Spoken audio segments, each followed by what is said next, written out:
El alma que anda en amor ni cansa ni se cansa.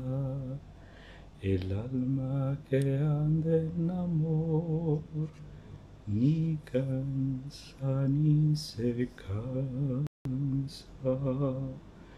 El alma que anda en amor ni cansa ni se cansa. A alma que caminha no amor não cansa nem se cansa. A alma que caminha no amor não cansa nem se cansa. Graça e paz para você, minha amiga, meu amigo, que acompanha diariamente a nossa meditação sobre a Palavra de Deus no Santo Evangelho. Chegamos a essa última semana do Tempo Comum, a 34ª semana do Tempo Comum. Ela é a última, nós a concluímos no dia de amanhã. E já amanhã à tardinha a igreja começa a clima de Ano Novo, com as vésperas do primeiro domingo do Advento. Nós já começamos o novo ano litúrgico. Será um ano que a cada domingo seremos acompanhados pelo evangelista Lucas. Esse ano, a cada domingo, nós estivemos acompanhados pelo evangelista Marcos. A leitura de cada semana tem uma outra lógica. Nós começamos a fazer uma leitura contínua de alguns evangelhos. Lemos o evangelho de Marcos, lemos o evangelho de Mateus e agora estamos finalizando a leitura do evangelho segundo Lucas. E nós sabemos, estamos lendo o capítulo 21 do evangelho de Lucas. Esse capítulo 21 corresponde àquilo que em matéria de liturgia nós dizemos que é o correspondente à Semana Santa, é a última semana de Jesus em Jerusalém. E vimos esses últimos conflitos dele dentro do templo, como ele, depois de ter expulsado os vendilhões do templo, teve uma série de conflitos, de altercações com autoridades, com as pessoas. E Jesus, falando dessa forma, ele encarna tudo aquilo que já estava contido na história de Israel, por exemplo, que é a palavra dos profetas. Muitas vezes os profetas se levantaram, se insurgiram contra o templo, contra a forma de culto que havia. Até a própria palavra de Jesus, né, que diz que eles reduziram a casa do seu pai a um covil de ladrão. Não era uma palavra original de Jesus, era uma palavra já dos profetas no Antigo Testamento. Deus muitas vezes diz através dos profetas: mas o que é que vocês querem fazer para mim? Um culto de incenso e sangue dos animais e a gordura, isso tudo me dá nojo. Então essa palavra forte dos profetas contra um culto que era estéril, que estava se fazendo vazio. A pompa era realmente belíssima. Os cânticos, o incenso, a performance era nota 10. Mas por dentro havia uma coisa de vazia. Era como flor artificial. Elas são bonitas, são realmente muito bem feitas, mostram a capacidade da inteligência humana em imitar a própria natureza, mas falta o essencial. Falta vida, não tem dinamismo ali dentro, elas não crescem, elas não murcham, elas não têm o ciclo normal da vida, não é? Não tem perfume, falta vida, falta essência. E muitas vezes era assim que Deus denunciava esse culto feito pelos seres humanos, falta a essência. E qual é a essência do culto? A essência do culto é a relação. É uma relação que se chama relação de amor, de entrega, não é? Quando realmente a gente se sente amado por Deus e corresponde a esse amor recebido por Deus. Então nós estamos vendo esse último discurso de Jesus carregado desse teor profético. Mas é um teor profético que é carregado também de uma linguagem específica de certo estilo de profecia, que é chamada linguagem apocalíptica, que é uma linguagem que, de um certo ponto de vista, é uma linguagem que pode carregar medo, não é? Que pode carregar confusão na nossa cabeça, que estamos lendo agora esse texto, porque nós estamos muito distantes e fora de um contexto. Para quem conhecia esse tipo de gênero literário, não é?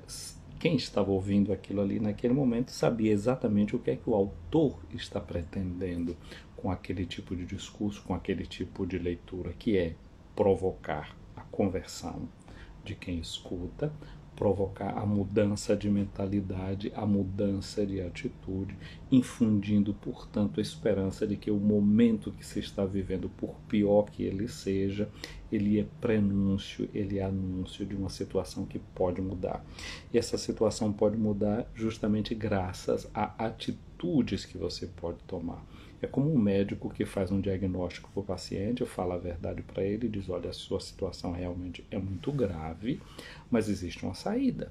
E a saída é essa, essa, essa e essa. Se você segue a receita, se você faz as coisas como devem ser feitas, e normalmente é um conjunto de atitudes, não é só tomar um determinado remédio, é o remédio, mas muitas vezes é o que você come, o que é que você deixa de comer, tem que fazer uma espécie de dieta, esse remédio não combina com isso, não combina com aquilo, você tem que fazer exercícios físicos, você tem que descansar, é um conjunto de um tratamento. Portanto, essa linguagem apocalíptica é uma linguagem que encerra o conjunto de um tratamento para a saída de uma situação difícil. E esse tipo de linguagem chamada apocalipse, não é, que palavra que significa revelação e que quer infundir esperança, é uma linguagem que, sobretudo, ela quer falar de um momento muito particular da história. A história significa aquilo que eu estou vendo, aquilo que está diante dos meus olhos e aquilo que eu estou vendo.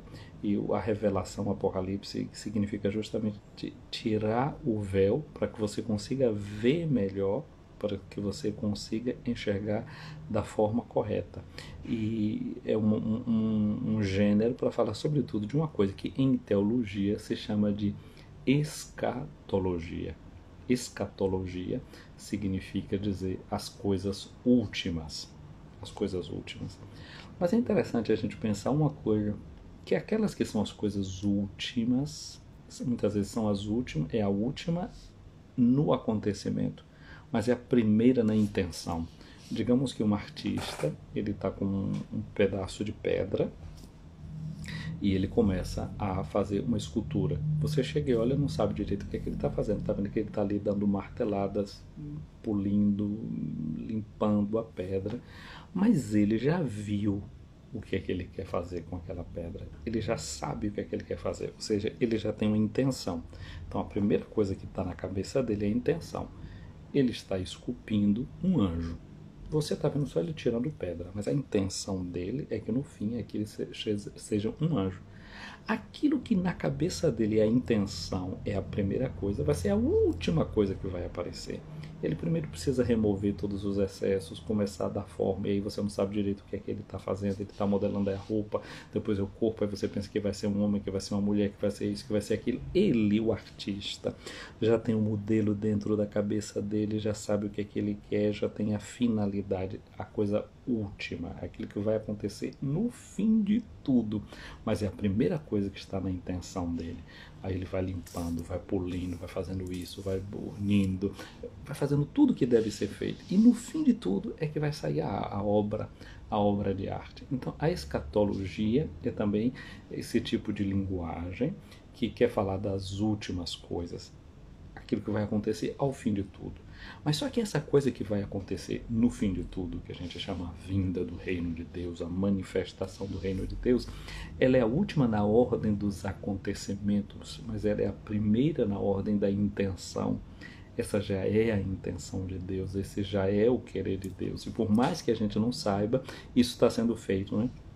É célebre aquela história que fala da Idade Média, quando tinha alguns pedreiros trabalhando, não é, que estavam construindo uma igreja.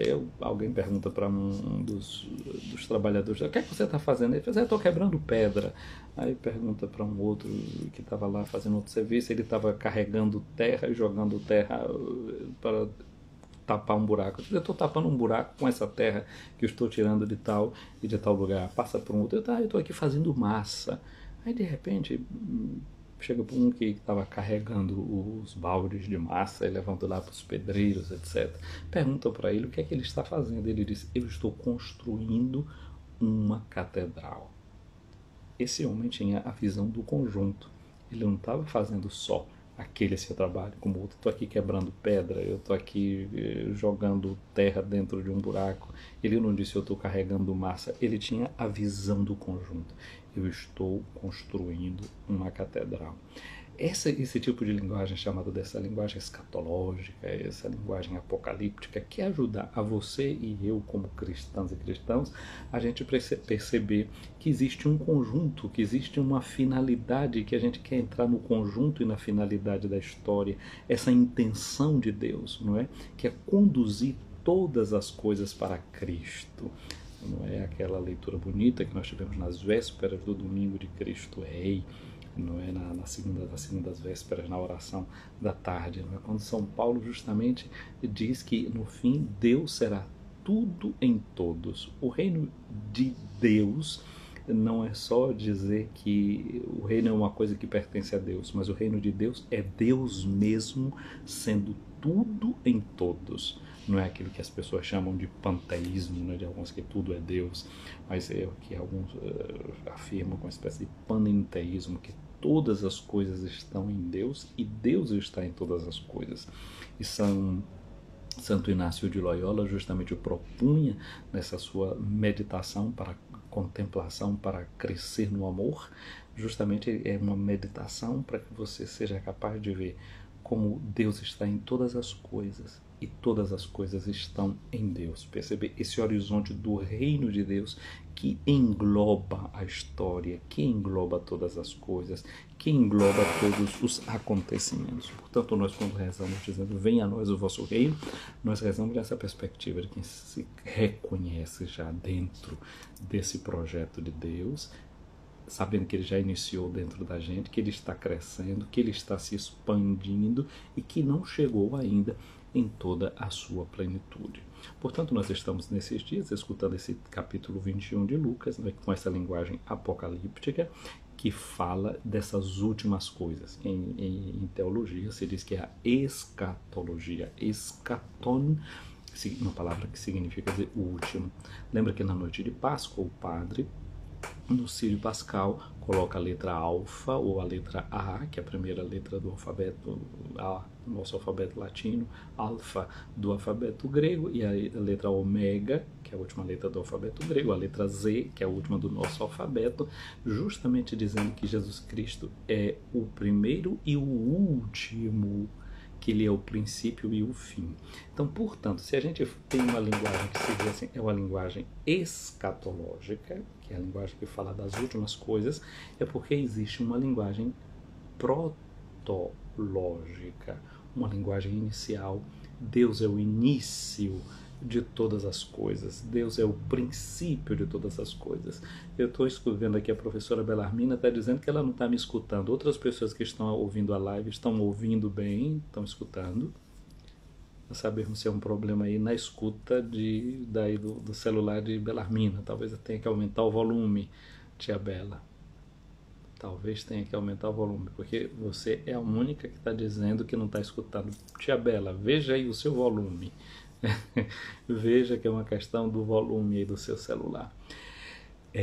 Então, estávamos falando de o Cristo, que é o princípio e que é o fim. Falamos dessa linguagem que é escatológica, que nós encontramos nesse capítulo, e que fala de uma linguagem que é primeiro protológica, que fala do início de todas as coisas. Então existe um projeto de Deus. Então alguém, quando vai fazer uma casa, faz primeiro uma planta, não é um projeto. Então a partir desse projeto vai construindo. Deus tem um projeto, e o projeto de Deus é justamente esse, que ao fim e ao cabo Deus será tudo em todos, e a gente vai se abrindo para esse projeto de Deus.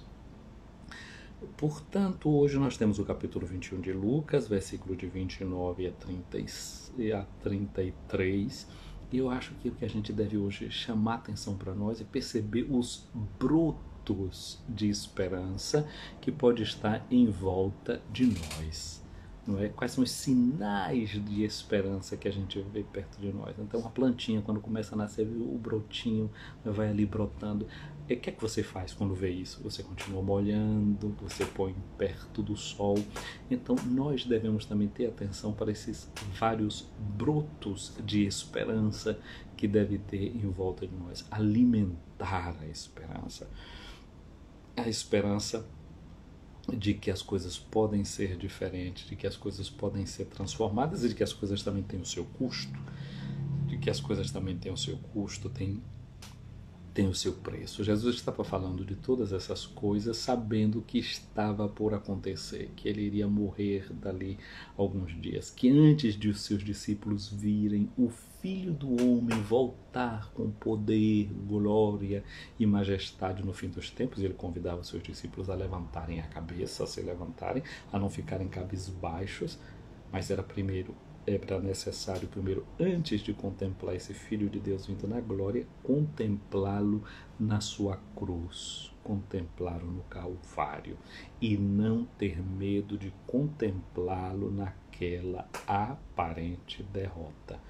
O escultor, quando vai pegando uma pedra e vai tirando os excessos, ele ainda não vê a obra acabada, ele ainda não vê o anjo que ele está esculpindo.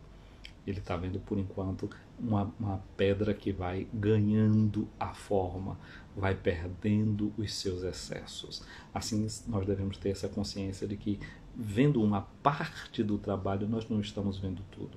Não ficarmos como aqueles operários na grande obra da catedral, pensando que estão apenas quebrando pedra, ou que estão levando terra para tapar algum buraco, jogando entulho em algum lugar, mas a consciência daquele ajudante da obra, que levando aquele seu baldezinho de massa, ele tinha consciência: eu estou construindo uma catedral, visão de conjunto, a visão do todo. Não é? Como no mosaico. O mosaico é feito de pedrinhas pequenininhas. Todas as pedras precisam ser colocadas juntas para no final a gente ver a grande obra que o artista deseja, não é? Fazer-nos ver. A arte musiva é feita disso, não é? Dos mosaicos. Uma pedrinha aqui, outra pedrinha ali. Todas as pedras juntas no final é que vai nos fazer enxergar a grande obra. Jesus, então, hoje, falando para os seus discípulos, ele conta uma parábola, e a parábola é essa: olhai a figueira e todas as árvores. A figueira era uma árvore que se encontrava em todos os lugares por Israel afora, é a árvore que ninguém precisava muitas vezes plantar, os passarinhos se encarregavam de espalhar as sementes por ali afora, o vento ajudava a levar. Agora, essa árvore da figueira, ela é uma árvore que biblicamente ressoa, porque já no paraíso nós sabemos que Adão, depois do seu pecado, depois da sua queda, ele se esconde no meio das árvores, ele protege a sua nudez com as folhas da figueira. Então aqui já é uma árvore que ecoa a fragilidade da humanidade, é uma árvore que ecoa esse olhar de Deus que é capaz de ver o ser humano. Lembramos de Natanael, que Jesus faz um elogio para ele: olha, que eu vejo um israelita em quem não tem fingimento. Ele diz: mas de onde é que você me conhece? Jesus disse: antes que Filipe te tivesse chamado, eu já tinha te visto embaixo da figueira. Então esse olhar de Jesus que vai profundamente, que conhece a história pessoal, estamos falando da escatologia, né, que é a grande história da humanidade, do mundo, do cosmos, mas tem também a história pessoal, do microcosmo de cada pessoa, que Deus enxerga na sua nudez, lá no livro do Gênesis. Olha a protologia que eu estava falando antes, a história de Natanael, que foi visto lá embaixo da figueira. Lembra do capítulo 19 de Lucas, a história de Zaqueu, que estava em cima da figueira para poder ver Jesus, e Jesus o vê e diz: desce, Zaqueu, que eu quero ir à tua casa. Portanto, ou seja, a história pessoal, né? A história de Zaqueu, a história pessoal é uma história complicada, de gente que já tinha defraudado isso, aquilo, outro. Mas Jesus, a salvação hoje quer entrar nessa casa, a salvação entrou naquela casa, ele se redescobriu como filho de Abraão, e Jesus quer nos ver, não é? Que nós somos todos filhos de Deus, quer que descobramos essa nossa filiação, quer que descobramos esse nosso ser. Então, portanto, essa evocação dessa árvore aqui, da figueira, nos faz pensar todas essas coisas. E eu já disse muitas vezes ao longo dessas meditações em dia de sexta-feira, sobretudo, né, que a gente coloca essa árvore da ciência do bem e do mal, que está lá no paraíso, que Adão agarra no fruto para comer, a árvore da vida, que Deus fecha o paraíso para que o homem não vá apanhar, e a árvore da cruz, que é a nova árvore da vida, na qual o fruto da salvação, que é aquele fruto bendito que vem do ventre de Maria, é oferecido a você, é oferecido a mim. Esse é um fruto de vida que é dado. Jesus disse: eu vim para que todos tenham vida e tenham vida em abundância. Portanto, aqui nessa árvore, nesse figo que germina, que está brotando, tem um anúncio de vida, tem um anúncio de esperança para todos nós. Olha o que disse Jesus: quando vocês veem esses brotos, logo sabeis que o verão está perto. Todas as coisas estão interligadas, né? O Papa Francisco tem repetido tanto isso nessa ecologia integral. Não é? Então, o homem do campo, o homem que sabe olhar para uma árvore e ver um broto ali, ele já diz assim: o verão está chegando. Então, o sinal externo nos faz captar, nos faz ver uma mudança que está já em processo, uma mudança que já está acontecendo, uma nova estação que se está avizinhando. São Paulo vai dizer, que toda a criação está gemendo com dores de parto, esperando a manifestação das filhas e dos filhos de Deus. Então a nossa história pessoal, a história pessoal dos outros, a gente deve saber ler em chave de esperança, em chave de perspectivas, de mudança, de alguma coisa de boa que está vindo, que está chegando, que está acontecendo. Então a palavra para nós hoje é palavra de esperança. O verão está perto, né? Dizem esses que olham para a natureza nessa sua movimentação. Diz-nos Jesus: vós também, quando virdes acontecer essas coisas, ficais sabendo que o reino de Deus está perto. Essa palavra do reino de Deus que está perto, Jesus já tinha advertido os seus discípulos, dizendo: fiquem atentos, não fiquem dando ouvido a essas pessoas que dizem: o reino está aqui, o reino está ali, e vai chegar com poder e força e essa coisa. Não vão atrás dessa gente, não. Jesus dizia: o reino de Deus está dentro de vocês. O reino de Deus está dentro de nós. Esse reino já está presente. Então essa atenção para essa presença desse reino que já está em processo, está em crescimento, mas precisa completar a sua obra. Lembra que eu comecei a falar daquele homem que faz uma escultura, né? É o início, é a primeira coisa na intenção dele, mas está em processo. Aquela pessoa que está construindo a catedral, que está levando lá dando um tijolo, está edificando uma parede, é o processo do crescimento desse templo, dessa igreja. Mas a pessoa que está trabalhando não pode perder de vista a obra inteira, a obra completa. Mas é o início, assim como o reino de Deus já está dentro de nós, mas não está completo. Como uma criança, depois de 9 meses, ela já está completa, ela já é um ser humano pronto para nascer, e ela nasce. Mas ali, depois que a mãe dá à luz essa criança, quanto ainda haverá de crescer essa criança, amadurecer, para poder caminhar, para poder falar, para poder resolver os seus problemas, para fazer as suas contas, para administrar a sua vida. Pronto, já estava, mas continua ainda amadurecendo. Já é um ser humano, sim, completo. Ser humano completo. E mesmo no embrião já está toda a vida embrionária, está toda ali dentro, todas essas possibilidades, todas essas perspectivas já estão ali contidas, ali presente. O que precisa do tempo para amadurecer essa pessoa, esse ser humano. Jesus, portanto, depois continuando a sua palavra, ele diz: em verdade eu vos digo, tudo isso vai acontecer antes que passe essa geração. Essa foi uma tendência muito forte nos primeiros cristãos, né? de esperar que essa vinda iminente de Jesus iria acontecer já assim amanhã. Mas aquela geração que estava ali escutando Jesus, eles viram um grande momento desse reino de Deus, que era justamente a morte de Jesus na cruz, e era a sua ressurreição. Dessa forma, o reino de Deus entra na nossa história como uma força nova, que é a força da ressurreição, que continua atuando na história. Começou, Não é como a gente falou hoje do Big Bang, né? Aquela explosão inicial. Continua e continua e continua o universo nessa sua expansão. Assim o reino de Deus continua se expandindo, a força da ressurreição continua se expandindo. Jesus completa isso: o céu e a terra passarão, mas as minhas palavras não hão de passar. Minha amiga, meu amigo, nós estamos, portanto, nessa semana depois da festa de Cristo Rei, justamente hoje, sexta-feira, que é o dia em que a gente recorda a paixão de Jesus na cruz, olhando essa vida que brota da cruz, essa cruz que brota, não é como essa árvore de figo que está brotando, a cruz brota. E essa cruz que brota, ela vai gerando vida dentro de nós, ela vai transformando a história, ela vai modificando as coisas e vai modificando, trazendo uma visão completamente nova. Eu esses dias fiquei muito tocado aqui, passou aqui por Roma uma freira colombiana, ela ficou 4 anos nas mãos de terroristas, não é?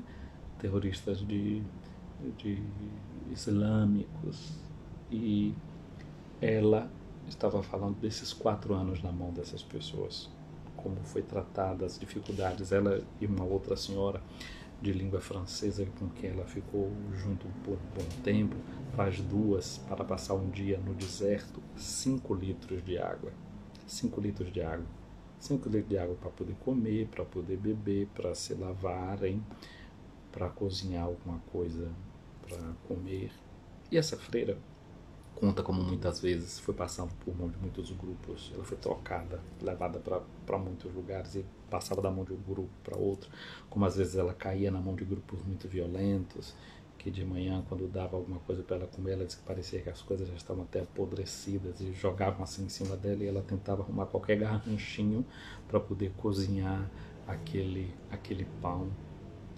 Como muitas vezes ela, porque não tinha água para se limpar, a própria urina dela, não é, servia depois para se, lá, banhar o pé ou uma coisa do gênero. Pensemos nessa dificuldade, nessa situação realmente muito difícil. Mas uma coisa que eu notava era como Irmã Glória contava essas coisas sem o mínimo de raiva nos olhos, com uma serenidade invejável, com um amor e com uma ternura. E como ela fala muitas vezes que até ela temia quando ela sentia que entre eles esses sequestradores estavam em situação que eram difíceis e que eles se sentiam ameaçados, como ela rezava por eles, pela vida deles, para que não se perdessem. Eu sei que a Irmã Glória conseguiu sair dessa situação, saiu ilesa. Ela disse que depois que ela chegou aqui em Roma, né, para poder tomar o primeiro banho, como ela tomou um banho e lavava a sua pele, a pele ressecada do calor do deserto, para hidratar a sua pele e se regenerar. Muitas vezes a gente, por coisas menores, não não dá o bom testemunho, se desestimula, quer desistir das coisas. E essa mulher, ela contando, né? Pensemos para coisas mínimas, não ter o sanitário, de fazer as suas necessidades fisiológicas, e ter que um pouco para uma mulher, uma freira na educação, que recebeu e está ali um pouco, quase que sem proteção e desamparada, até nessas coisas mínimas, não é? Que o ser humano tem direito de poder viver em sua privacidade. Mas em nenhum momento da fala dessa religiosa se nota ódio, se nota desamor. Então eu vejo que isso é um sinal desse reino de Deus nascendo dentro dela. Ela conta como ela todos os dias, quando o sol nascia, porque não era que ela estava com a Bíblia na mão, nem um livro, nada disso, porque as pessoas eram contrárias à religião cristã. Então o nascer do sol para ela era o motivo dela dar louvores a Deus, de celebrar as suas laudes, não é? Ela conta da beleza que ela via, que era o nascer e o pôr do sol no deserto, coisas que ela nunca tinha visto. Mas como ela aprendeu a valorizar a água nesse período que ela estava ali, mesmo sendo ameaçada sempre com uma metralhadora de desses sequestradores por perto, mas como essa mulher foi permitindo a vida germinar dentro dela e sair dali convertida. Quando ela se encontra depois ela conseguiu ser deixada em um lugar, foi libertada. Quando ela falou para o presidente da República, ela ainda foi capaz de pedir perdão ao presidente da República a presença delas, porque o país era muçulmano, se em algum momento ela ofendeu a sensibilidade e a fé das pessoas. Mas ela conta que aquele grupo que foi lá e sequestraram era gente de outro país, e não dali dentro mesmo do Malawi. E então ela conta como elas se relacionavam muito bem com as mulheres muçulmanas, que no período do Ramadã, que é o período do jejum deles, como de noite elas eram convidadas para ir comer com eles, elas preparavam galinhas para essas freiras, como no tempo do dia santo do Natal, essas mulheres muçulmanas vinham também participar da celebração na casa delas, momento de alegria pelo nascimento de Jesus, como elas cuidavam das filhas dessas famílias muçulmanas e dos filhos e ensinavam a ler, quantas mulheres elas ensinaram a ler, promoveram, ensinaram a costurar. E a repórter perguntou para ela se ela tinha vontade de voltar ainda para a missão. Ela disse, olha, agora a minha superiora me pediu um tempo de voltar, de estar com a minha família, de refazer, de curar as cicatrizes, as feridas que eu estou carregando dentro de mim. E será o que Deus quiser. Eu amo aquele país, eu amo essa missão. Não sei se volto exatamente para ali, para aquela comunidade, mas eu estou aberta para aquilo que Deus quiser. Esse é o reino de Deus nascendo do coração de uma pessoa, retirando o medo, dando força, dando alegria de querer continuar, de não desistir, de perseverar. Peçamos a Deus essa graça de que faça crescer em nosso coração a perseverança, que a gente não desista por pouco, que a gente perceba a mão de Deus que toma conta da história, que existe uma escatologia, uma coisa última para acontecer, que já está na intenção de Deus desde o início, desde o princípio, que a gente não sabe medir a história com as coisas que estão acontecendo aqui agora. Peçamos a Deus essa graça de perceber que nós estamos dentro de um projeto maior, que é a vitória do seu Cristo, até que Ele seja tudo em todos. Minha amiga, meu amigo, o Senhor esteja acima de ti para te proteger, o Senhor esteja à tua frente para te guiar, atrás de ti para te defender, ao teu lado para te acompanhar, dentro de ti para te abençoar. Que a bênção de Deus Todo-Poderoso, Pai, Filho e Espírito Santo, desça sobre ti, minha amiga, meu amigo, e permaneça para sempre. Quero abraçar cada um de vocês aqui participando dessa transmissão, ao Padre Juarez Farias, ao Tiago Rosário, Flávia Santana, Maria Belarmina, Odaleia. Um abraço aqui para a Viviane, para Doces Salgados, para a Leilan Cerqueira, Genilza Lisboa, para o Padre Edson Nascimento, para o Bruno Henrique, chegando aqui agora, e quando a gente está terminando essa live. Mas vou deixar aqui a live salva, você que chegou depois pode ver a partir do início e curte a live, não custa nada. Não é você curtir essa live, depois vamos salvá-la no nosso Facebook, vamos salvá-la lá no nosso canal do YouTube, e você também, quando tiver um tempinho aí, vai lá no nosso canal, curte aqueles vídeos que você já assistiu, talvez por aqui, curte outros vídeos que você já viu e não curtiu. Fique com Deus, um dia abençoado, que germine em nós a esperança.